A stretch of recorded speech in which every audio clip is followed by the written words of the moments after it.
नमस्ते दोस्तों, आज मैं आपको एक कहानी सुनाने वाला हूँ। हकीकत में घटी या फिर हकीकत से उठाई गई। फर्क सिर्फ इतना है कि इसमें कोई सुपर हीरो नहीं है, न कोई जादू। असली हीरो है एक नोटबुक और एक आदत। तो चाय बनाइए, आराम से बैठिए। कहानी है रोहन की।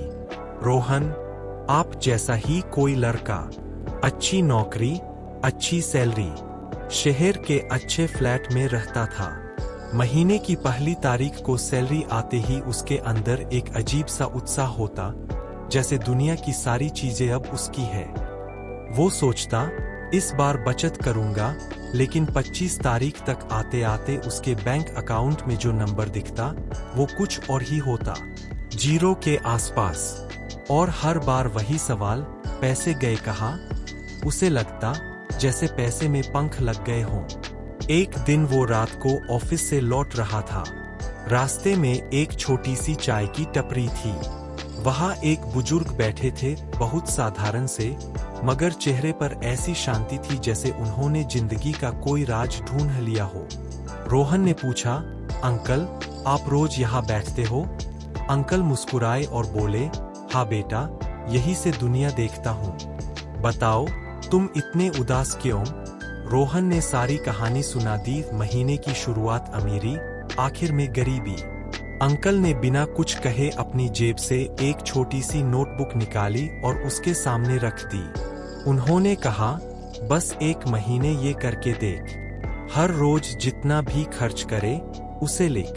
पानी की बोतल हो, ऑटो का किराया हो, चाय की चुस्की हो, सब लिख।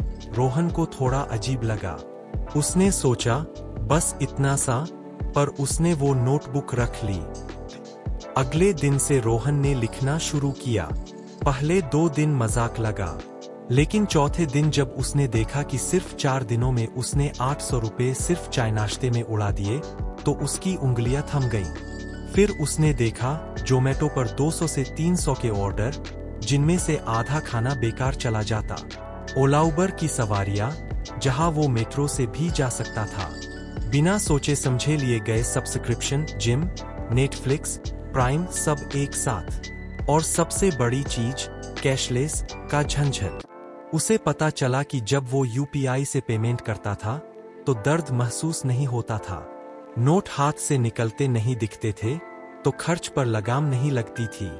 एक महीने बाद वो फिर अंकल के पास गया। उसने नोटबुक दिखाई, उसमें हर पन्ना खर्चों से भरा था।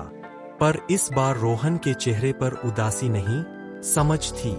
उसने कहा, अंकल, मैं समझ गया।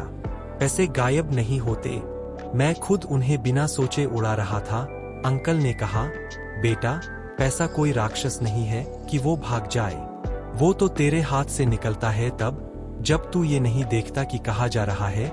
फिर अंकल ने उससे कहा, अब इसी नोटबुक में लिखना शुरू कर कि तू कितना बचा सकता है, और बचत को पहले निकाल कर रख, बाकी से गुजारा करना सीख। आज रोहन वही लड़का है, लेकिन अब वो 25 तारीख को परेशान नहीं होता। उसने छोटी शुरुआत की, पहले 10%, फिर 20% बचत। उसने सीखा कि पैसा कमाने से ज्यादा जरूरी है पैसे को संभालना।